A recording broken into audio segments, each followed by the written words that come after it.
The Kethmori hunting fleet moved through space like shadows of death. Their ships were black as the void between stars, shaped like massive insects with sharp edges that could cut through metal. Inside these ships lived the most feared creatures in the galaxy. Commander Zekthul stood on the bridge of his flagship, watching the stars through eyes that had seen 1,000 worlds burn. His 6 arms moved with deadly grace as he checked his weapons. His chitinous armor gleamed under the ship's lights and his mandibles clicked with satisfaction. For 3,000 years, the Kethmori had ruled the galaxy. No species had ever stood against them and survived. The Kethmori were perfect hunters. They were twice as tall as most species, with natural armor that could stop laser fire. Their claws could tear through steel, and their reflexes were faster than any creature they had ever met. They had 4 eyes that could see in complete darkness, and their sense of smell could track prey across entire star systems. "Hi, Commander," his communications officer said, bowing low. "We have found another species to hunt." Zekthul turned his massive head toward the officer. "Tell me about these new prey." The officer activated a holographic display. Images of a blue and green planet appeared in the air. "The world is called Earth, High Commander. The species calls themselves humans. They are weak bipedal mammals with no natural weapons. They have no claws, no armor, no enhanced senses. They cannot even see properly in the dark." Zekthul studied the images. He saw pale pink creatures with only 2 arms and 2 legs. They looked soft and helpless. Their cities were small and their technology was primitive. They had only just learned to travel between planets in their own system. "How many worlds do they control?" Zekthul asked. "Only 1, High Commander. They have never left their home planet except for short trips to their moon. They do not even have proper weapons. Their strongest weapons are simple explosive devices and projectile launchers." The other Kethmori on the bridge began to laugh. The sound was like metal scraping against stone. These humans sounded like the weakest prey they had ever encountered.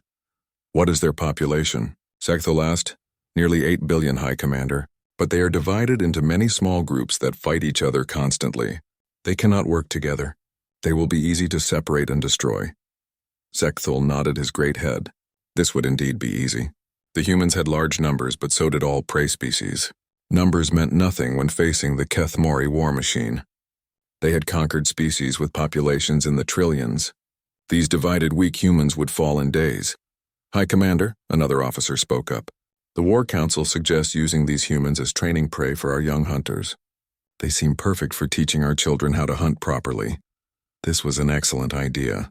Young Kethmori needed to learn the art of hunting, but most prey species were either too dangerous for beginners or too weak to provide good training. These humans seemed perfect. They were numerous enough to provide plenty of practice, but weak enough that young hunters would not be seriously hurt. "Yes," Zekthul said. "We will use this world as a training ground. Send word to all hunting ships in this sector. Young hunters who want to prove themselves can come to Earth." The Kethmori had conquered the galaxy using the same method every time. First, they would arrive at a new world with a small force. They would capture some of the local prey to study their weaknesses. Then they would destroy the prey's military forces and capture their leaders. Finally, they would offer the remaining population a choice: serve the Kethmori as slaves or die. Most species chose to become slaves. Those that chose to fight usually lasted less than a day. "What resistance can we expect?" Zekthul asked. The intelligence officer pulled up more images. "Very little, High Commander. Their military forces use primitive kinetic weapons and simple explosives. Their armor cannot stop our claws, and their weapons cannot penetrate our natural armor. They have flying vehicles, but they are slow and weak compared to our fighters. Do they have any notable abilities?" "None that we can detect, High Commander. They appear to be average in all ways. Average strength, average speed, average intelligence.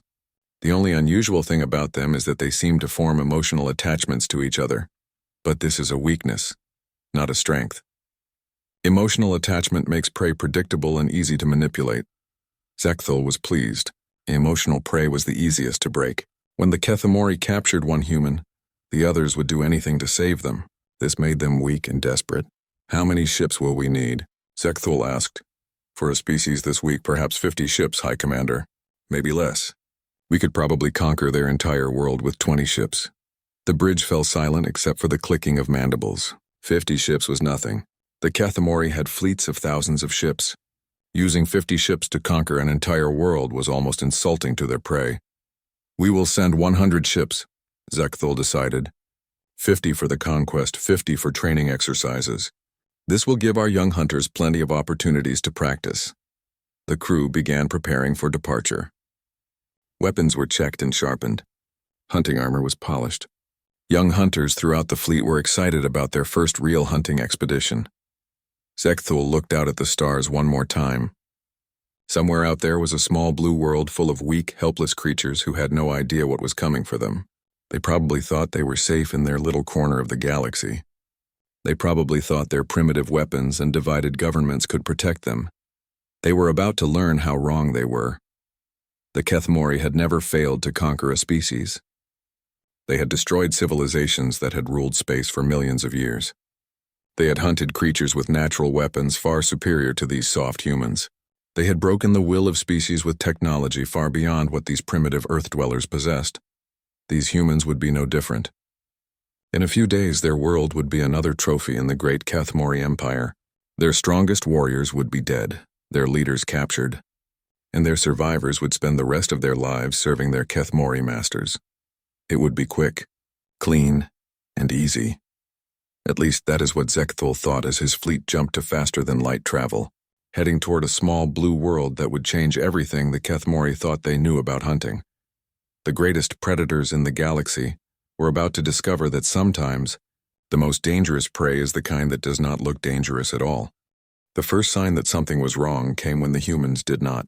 Run Commander Zekthul watched the main screen as his fleet dropped out of faster-than-light travel near Earth. 100 massive Kethmori warships appeared in space around the small blue planet, their weapons powered and ready. This was always the moment when prey species realized their fate. Usually they would panic. Some would try to flee. Others would send desperate messages begging for mercy. The humans did neither. "High Commander," the communications officer reported. "We are receiving a transmission from the planet." "Put it on the main screen," Zekthul ordered. He was curious to see how these weak creatures would beg for their lives. The screen showed a human wearing what appeared to be a military uniform. The creature looked directly at Zekthul with small, pale eyes that showed no fear. This was already unusual. Most prey species could barely look at a Kethmori without trembling. "Unknown vessels," the human said in a calm voice. "You have entered Earth space without permission. Identify yourselves and state your intentions." The bridge fell silent. Several young hunters looked at each other in confusion. This human was not begging. It was not showing fear. It was making demands. Zekthul found this amusing. "Open a channel," he ordered. When the connection was established, Zekthul leaned forward so the human could see his full size. His 4 eyes glowed red in the dim light of the bridge. His mandibles spread wide, showing rows of sharp teeth. His claws extended and scraped against the metal of his command chair. "I am High Commander Zekthul of the Kethmori Empire," he said in his most intimidating voice. "We are the greatest hunters in the galaxy. We have conquered thousands of worlds and destroyed civilizations older than your species. You will surrender immediately, or we will take your world by force." The human listened to this speech without any visible reaction. When Zekthul finished, the human paused for a moment, then said, "I see. And I am General Martinez of United Earth Defense. Let me be clear about our position. You are not welcome here. Leave immediately or we will defend ourselves." Zekthul laughed. The sound echoed through the bridge like breaking glass. "Defend yourselves with what?" "We have studied your species. You have no real weapons. You have no armor. You cannot even leave your own planet properly. What could you possibly do against us?" "We will do what humans have always done," General Martinez replied. "We will fight." The transmission ended. Zekthul stared at the empty screen. In 3,000 years of conquest, no species had ever responded like this. Even the most warlike races had shown some fear when faced with a Kethmori fleet. This human had spoken as if the 100 warships surrounding his planet were not even a threat. "High Commander," the tactical officer said. "Should we begin the attack?" "Not yet," Zekthul said. He was curious now. "Send a small force to capture one of their space stations. Let us see how they react when we actually hurt them." 3 Kethmori ships moved toward a human research station orbiting Earth. The station was small and appeared to have no weapons. It should be an easy capture. But as the ships approached, something unexpected happened. Instead of surrendering, the humans began broadcasting a message on all frequencies. The message was simple. This is Research Station Alpha. We are under attack by hostile aliens. We will resist as long as possible. Tell our families we love them. Then the humans started shooting. Their weapons were indeed primitive compared to Kethmori technology. They were using simple kinetic projectiles and basic explosive devices. These weapons could not seriously damage a Kethmori warship, but the humans kept firing anyway. They know they cannot win, the tactical officer said. Why do they continue to fight? Zekthul did not answer. He was watching something he had never seen before. The humans were not fighting because they thought they could win. They were fighting because they refused to give up. The Kethmori ships easily destroyed the station's weapons and began cutting through its hull. Standard procedure was to capture the crew for interrogation, but when the Kethmori boarding teams entered the station, they found that the humans were still fighting. The humans used tools as weapons. They threw furniture at the Kethmori. They tried to block corridors with their own bodies. Some of them even tried to ram the boarding teams with maintenance vehicles. It was useless, of course. The humans were captured within minutes, but they never stopped trying to fight. Bring the prisoners to my ship, Zekthul ordered. I want to interrogate them myself. When the human prisoners were brought before him, Zekthul expected to see broken, terrified creatures. Instead, he saw beings who looked angry. Even though they were injured and bound, they still glared at him with defiance. You fought knowing you could not win, Zekthul said to one of them, a female human wearing a science uniform. Why? Because someone had to, she replied. Because if we just gave up, you would think all humans were weak. All humans are weak, Zekthul said. You have no natural weapons. No armor, no enhanced abilities. What could you possibly do against us? The woman smiled. It was not a happy smile. You really do not understand, do you? You think strength is only about claws and armor, but you are wrong. Then tell me, Zekthul said, genuinely curious. What strength do humans have? We remember, the woman said. We remember everyone who has ever hurt us. We remember everyone we have ever lost, and we never ever forget. Before Zekthul could ask what she meant, alerts began sounding throughout his ship. His communications officer quickly reported, High Commander, we are detecting massive activity on the planet's surface. They appear to be mobilizing their entire military. How many ships are they launching? Zekthul asked. No ships, High Commander. They are moving ground forces. All of them. Every military unit on the planet is mobilizing. Zekthul was confused. Ground forces? We are in space. What can ground forces do to us? Unknown, High Commander. But they are also broadcasting a message to the entire galaxy. They are telling everyone what happened to their research station. Put the message on screen. The image showed another human military officer standing in what appeared to be a command center. Behind him, Zekthul could see hundreds of humans working frantically at computers and communication devices. This is Admiral Chen of the United Earth Defense Force, the human said. 3 hours ago, an alien species calling themselves the Kethmori attacked one of our research stations. They captured 12 of our people. These aliens claim they have conquered thousands of worlds. They say they are the greatest hunters in the galaxy. The Admiral paused, then continued. We want everyone in the galaxy to know that Earth does not recognize their authority.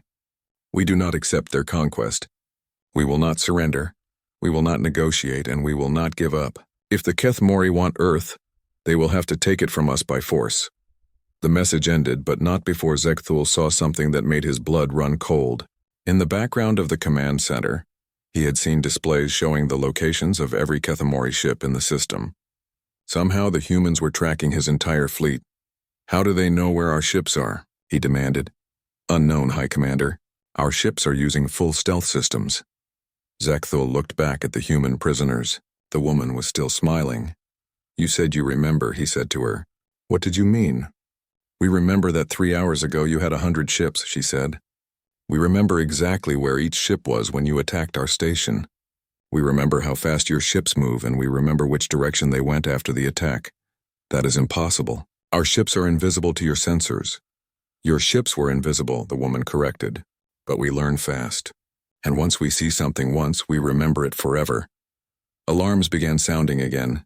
The tactical officer reported. High Commander, we are detecting projectile launches from the planet. Thousands of them. Missiles? Zekthul asked. Our shields can stop their primitive missiles. No, High Commander. These appear to be metal rods. Simple metal rods moving at very high speed. Zekthul looked at the display. The humans were launching what appeared to be simple metal poles from the planet's surface. The projectiles had no guidance systems, no warheads, no advanced technology at all. They were just pieces of metal flying through space. But they were moving very, very fast. Impact in 30 seconds, the tactical officer reported. The metal rods struck 3 Kethmori ships at nearly 1/3 the speed of light. The kinetic energy was enormous. 2 ships were destroyed instantly. The 3rd ship was crippled and began drifting. How did they target us? Zekthul demanded. How did they know exactly where we were? The human woman laughed. We told you. We remember. We remember where you were 3 hours ago. We remember how fast you move, and we calculated where you would be now. Basic mathematics. For the first time in his long life, High Commander Zekthul began to feel something he had never experienced before. He began to feel hunted. High Commander Zekthul had been a warrior for over 200 years. He had seen fear in 1,000 different species. He had watched civilizations crumble when faced with Kethmori might. But he had never seen anything like what the humans were doing. It had been 2 weeks since the first attack on the research station. 2 weeks of the strangest war the Kethmori had ever fought. The humans were not fighting like any prey species in recorded history. They were fighting like something else entirely. Status report, Zekthul demanded as he entered the command center of his flagship. We have lost 12 ships, High Commander, his tactical officer reported. The humans continue to target us with kinetic projectiles from the planet's surface. They have also begun launching smaller attack craft. Their fighters should be no match for ours, Zekthul said. That is correct, High Commander. In direct combat, our fighters destroy theirs easily, but the humans are not engaging in direct combat. Zekthul looked at the tactical display. It showed the positions of both fleets, but something was wrong with the pattern. His ships were spread out in defensive positions, while the human craft were moving in seemingly random directions. What are they doing? He asked. We are not certain, High Commander. They appear to be studying us. Studying us? Yes, High Commander. Their fighters approach our ships, fire a few shots, then retreat before we can respond effectively. They are not trying to win these encounters. They appear to be learning how our ships move, how our weapons work, and how our pilots react. This was disturbing news. Prey species were supposed to fight desperately for survival, not conduct careful research during battle. High Commander, the communications officer interrupted. We are receiving another transmission from the planet. Put it on screen. The display showed a human woman in what appeared to be a laboratory. Behind her, Zekthul could see pieces of Kethmori technology being examined by human scientists. Greetings, Kethmori, the woman said. My name is Dr. Sarah Chen, and I am the head of Earth's Rapid Technology Development Project. I wanted to thank you for the samples you have provided. Samples? Zekthul said, confused. The wreckage from your destroyed ships, Dr. Chen explained, and the equipment we recovered from your boarding teams. It has been very educational.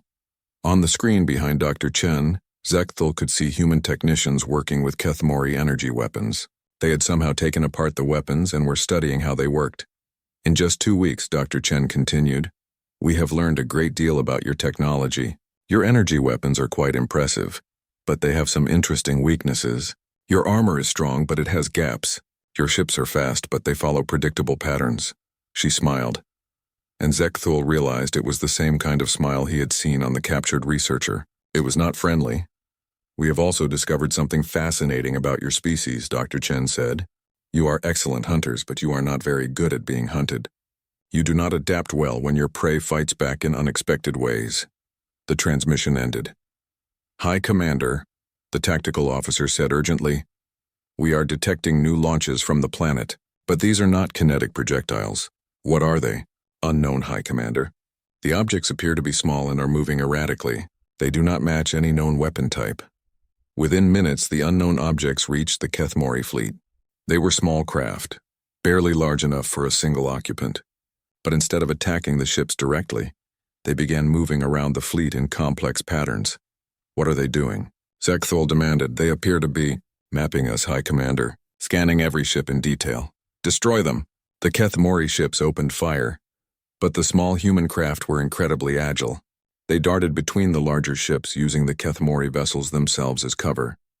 Several craft were destroyed, but most completed their scans and returned to Earth. 3 hours later, Zekthul learned what the scans had been for. "High Commander," the tactical officer shouted. "Energy weapons fire from the planet's surface." Zekthul looked at the display in shock. The humans were firing energy beams from the planet's surface. The beams looked exactly like Kethmori weapon signatures, but they were coming from human installations. "How is this possible?" he demanded. "Unknown, High Commander, but the weapons appear to be identical to our own." The human energy weapons struck 2 Kethmori ships with devastating accuracy. The ship's shields, designed to stop human kinetic weapons, were not effective against their own technology being used against them. "They copied our weapons," Zekthul said in disbelief. "In 2 weeks they copied our technology." "High Commander," the communications officer said. "We are receiving a message from the human commander." General Martinez appeared on the screen again. But this time he was wearing Kethmori armor. It had been modified to fit a human body, but it was clearly made from captured Kethmori equipment. "Commander Zekthul," the human said, "I wanted to show you something." The view expanded to show the area around General Martinez. Hundreds of humans were visible, and all of them were carrying Kethmori weapons. The weapons had been modified to work with human hands, but they were clearly based on captured technology. "We want to thank you," General Martinez said, "for the educational opportunity. We have learned so much about your weapons, your tactics, and your weaknesses." "This is impossible," Zekthul muttered. "No species learns this quickly." "You keep saying that," General Martinez replied as if he had heard the comment. "You keep saying things are impossible. But we keep doing them anyway. Do you know why?" Zekthul did not answer.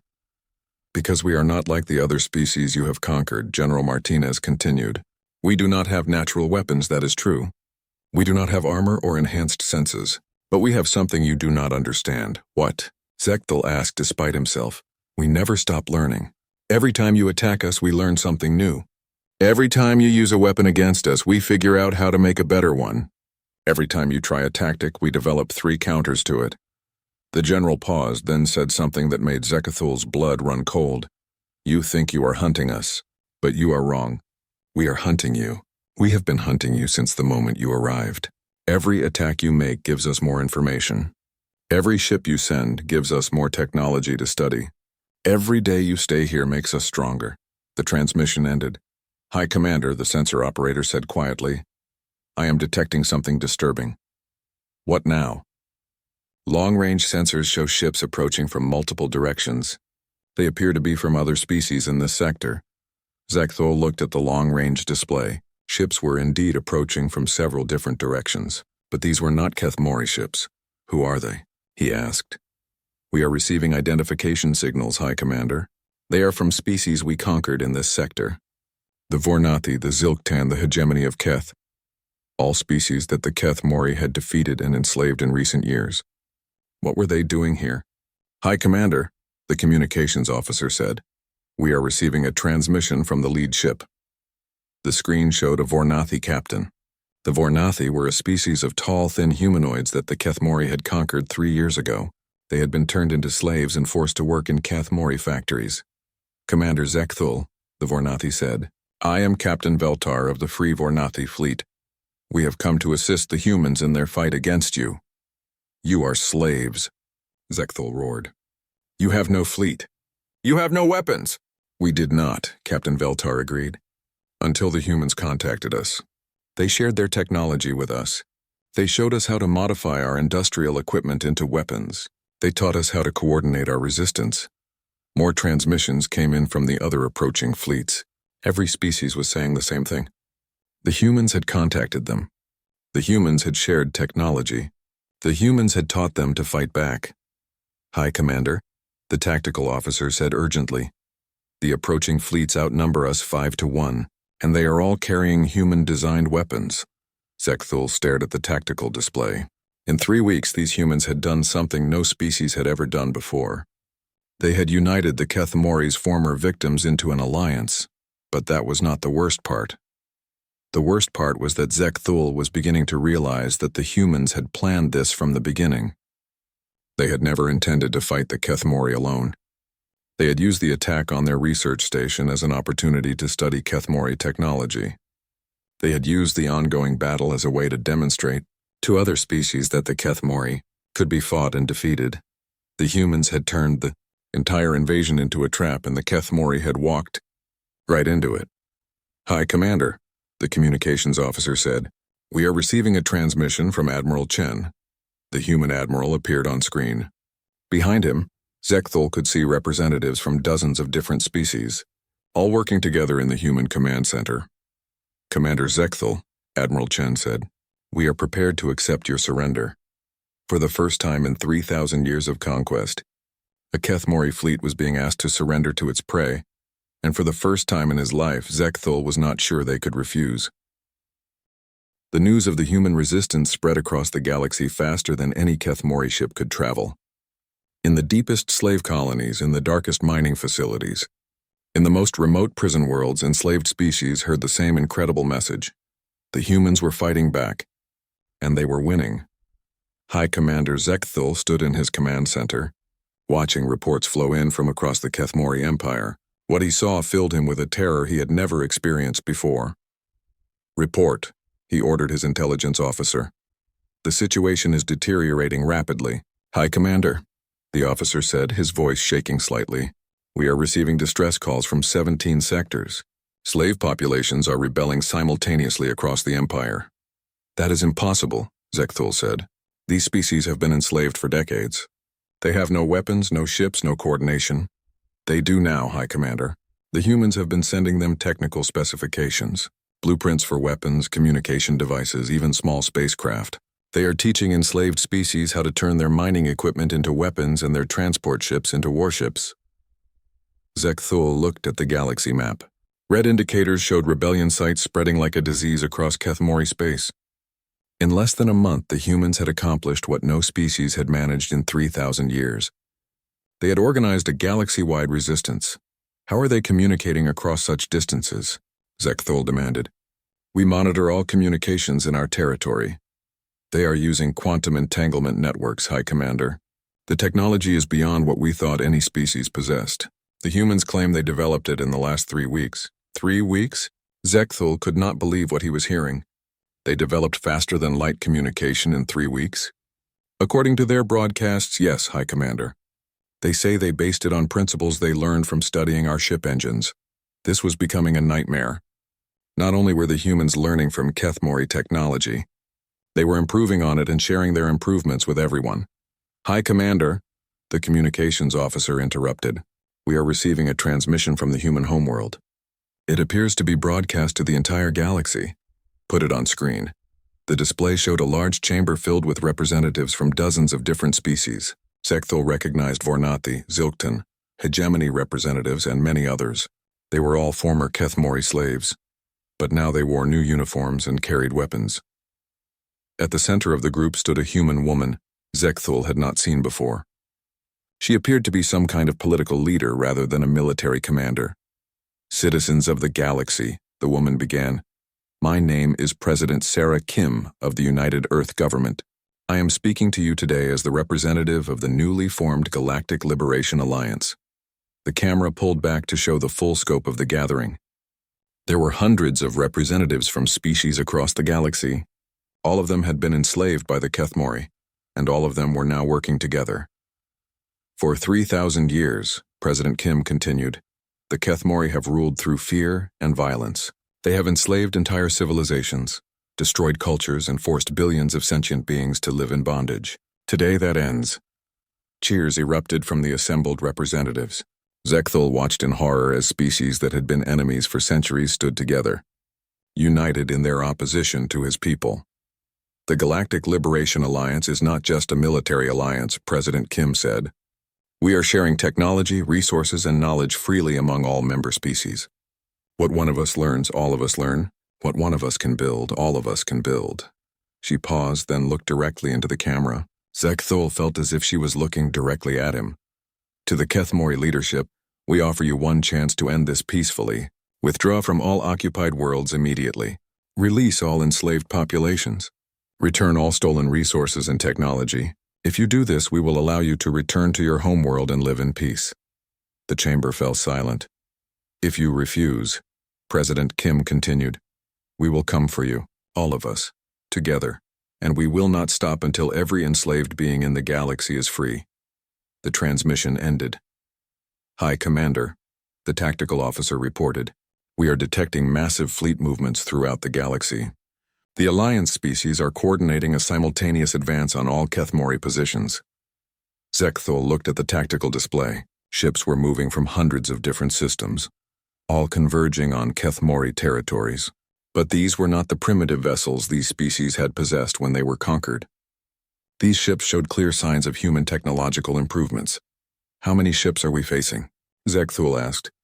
Current estimates suggest over 50,000 vessels, High Commander, and the number is growing as more species join the Alliance. 50,000 ships. The entire Kethmori fleet numbered only 12,000 vessels, and many of those were scattered across the galaxy on occupation duties. High Commander, the intelligence officer said urgently, we are receiving reports from our sector commanders. The humans are not just providing technology to Alliance species, they are providing tactical coordination. What do you mean? Human military advisors are embedded with every Alliance fleet. They are teaching these species how to fight using human tactics. More importantly, they are teaching them how to fight us specifically. A new display showed intercepted communications from Alliance fleets. Zekthul watched in growing horror as human officers gave detailed briefings on Kethmori weaknesses, tactics and psychological profiles. They know everything about us, he whispered. Yes, High Commander. In the past month, they have learned more about our species than we learned about theirs in 3,000 years of galactic dominance. How is this possible? The humans appear to be natural intelligence gatherers, High Commander. Every interaction they have had with our forces has been a learning opportunity for them. They have studied our behavior patterns, our decision-making processes, even our cultural beliefs. They know how we think. Zekthul was beginning to understand why this species was so dangerous. They were not just adaptive in terms of technology. They were adaptive in terms of understanding their enemies. High Commander, the communications officer said, we are receiving a priority transmission from Sector Command 7. It is marked urgent. Put it through. The screen showed Commander Velkoth, one of Zekthul's most experienced officers. Behind him, smoke and emergency lighting suggested his ship was under attack. High Commander, Velkoth said, we are under attack by a combined Alliance fleet. But something is wrong. They are not fighting like enslaved species should fight. What do you mean? They are fighting like humans, High Commander. They are using human tactics, human strategies, even human battle cries.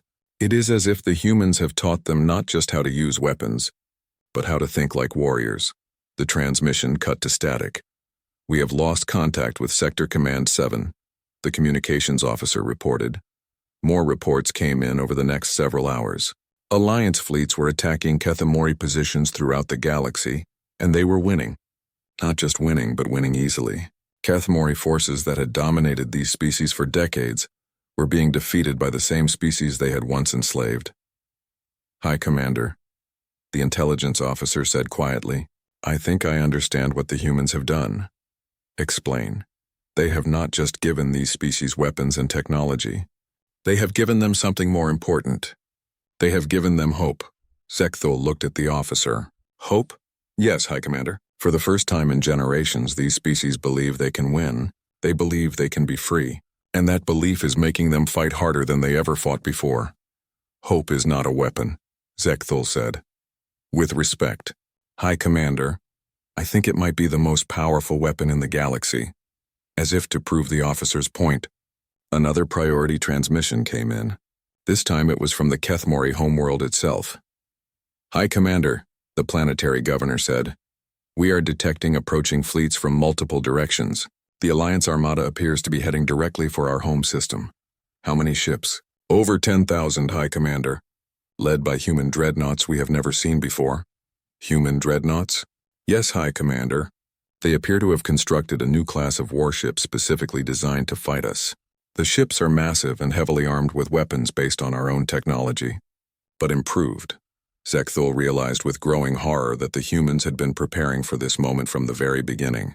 Everything they had done, every battle they had fought, every piece of technology they had captured, had been leading to this. A coordinated assault on the Kethmori homeworld itself. High Commander, the communications officer said.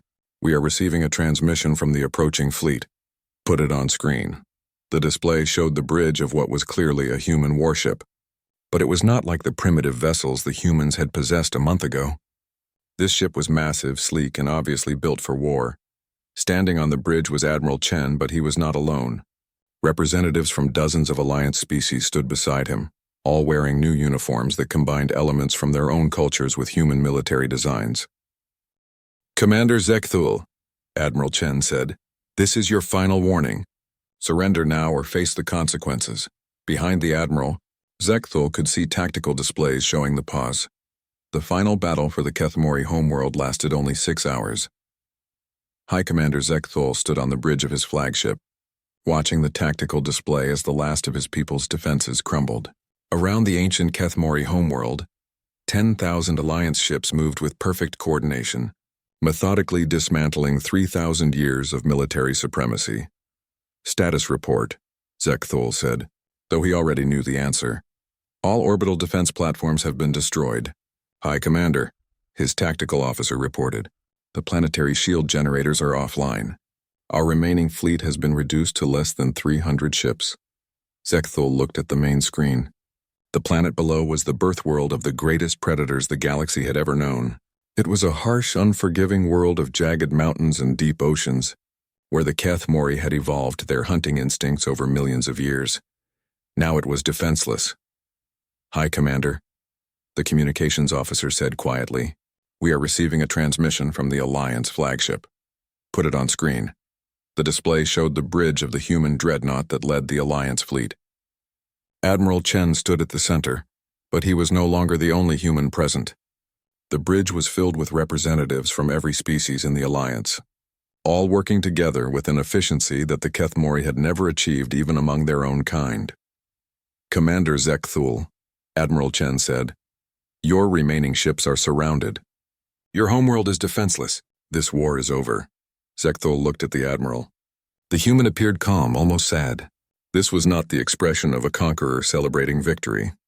It was the expression of someone who had done something necessary but unpleasant. What are your terms? Zekthul asked. Complete surrender of all Kethmori military forces. Immediate release of all enslaved populations throughout your territory. Return of all stolen resources and artifacts to their original owners. And if we agree to these terms, your species will be allowed to return to your homeworld and live in peace.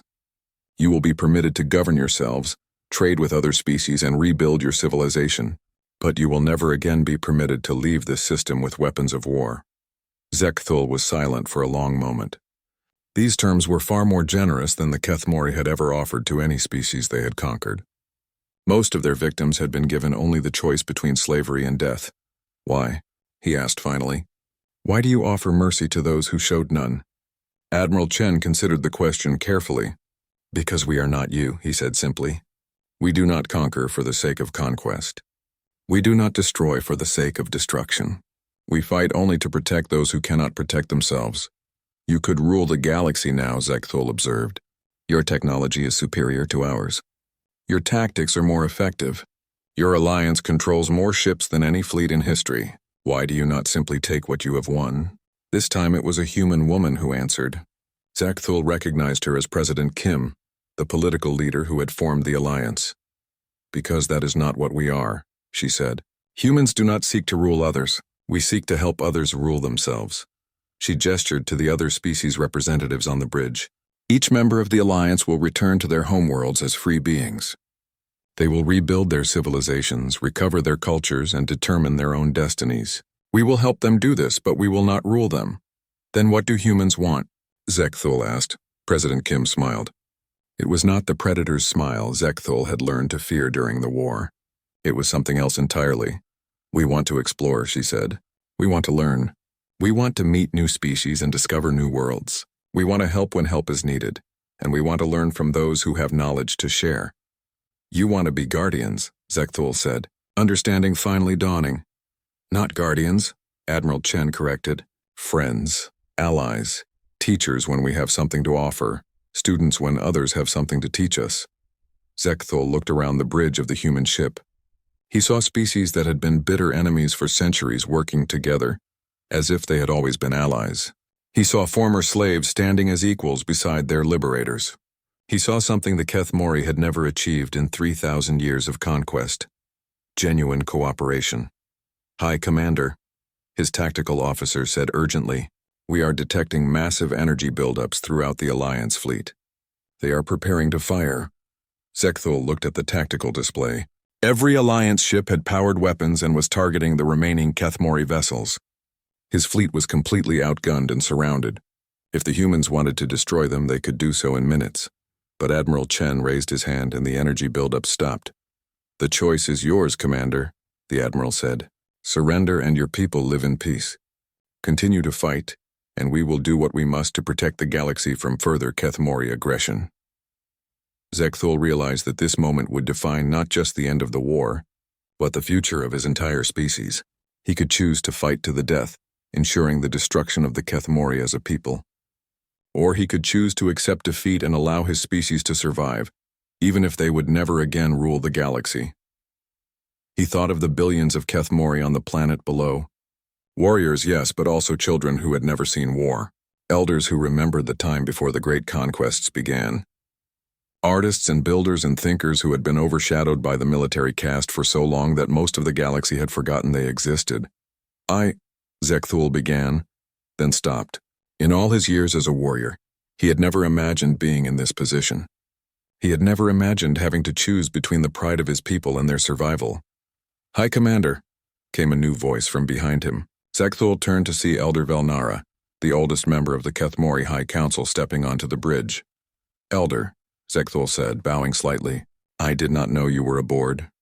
"I came to see the end," the elder said, "and to ensure that it is truly an end, not just another beginning of the cycle of violence." The elder moved slowly toward the main screen, her ancient eyes studying the human admiral. "Young human," she said, "I have lived for over 400 years. I have seen my people rise from simple hunters to galactic conquerors. I have watched us destroy civilizations older than our recorded history. I have seen the fear in the eyes of 1,000 species as they bowed before Kethmori might." She paused, then continued, "But I have never seen what I see now. I have never seen a species offer mercy to those who showed none. I have never seen conquerors refuse to rule what they have conquered." "What do you see, Elder?" Admiral Chen asked respectfully. "I see the future," Elder Velnara replied. "I see what the galaxy can become when it is guided by wisdom rather than fear, by cooperation rather than conquest." She turned back to Zekthul. "High Commander, the age of the Kethmori is over. We must choose whether we end it with honor or with destruction." Zekthul looked one more time at the tactical display. His remaining ships were hopelessly outnumbered. His homeworld was defenseless. His empire was in ruins. But his people were still alive, and they could still have a future. "Admiral Chen," he said finally, "I surrender. The Kethmori military forces accept your terms unconditionally." The bridge of the human ship erupted in cheers from the Alliance representatives. But Admiral Chen simply nodded solemnly. "Thank you, Commander," he said. "You have made the right choice. What happens now?" Zekthul asked. "Now we begin the work of rebuilding," President Kim said. "Your people will need time to adjust to peace. The enslaved species will need help rebuilding their civilizations. The galaxy will need to learn how to live without the fear that has dominated it for so long." "And humans?" Zekthul asked. "What will humans do?" Admiral Chen smiled. "What we have always done. We will explore. We will learn. We will help where we can, and we will protect those who need protection." He paused, then added, "And we will remember. We will remember the lessons of this war, so that nothing like the Kethmori Empire ever rises again." As the last Kethmori ships powered down their weapons and prepared for surrender, Zekthul realized that the humans had accomplished something unprecedented in galactic history. They had not just defeated the greatest predators the galaxy had ever known. They had replaced them, but unlike the Kethmori, who had ruled through fear and violence, the humans would guide through cooperation and wisdom. They would be the apex predators who hunted only other predators. They would be the guardians who protected the innocent and the defenders, who stood against tyranny. The age of conquest was over. The age of protection had begun, and at its heart stood a species that had once seemed weak and helpless, but had proven to be the most dangerous hunters the galaxy had ever seen. Hunters who did not hunt for territory or slaves or treasure, but for justice itself. As Elder Velnara had said, the Kethmori had been fearless cosmic predators. That was before they encountered humans. Now the galaxy would learn what it meant to have protectors who were more dangerous than any predator, because they fought not for themselves but for everyone else. The hunt for freedom was over,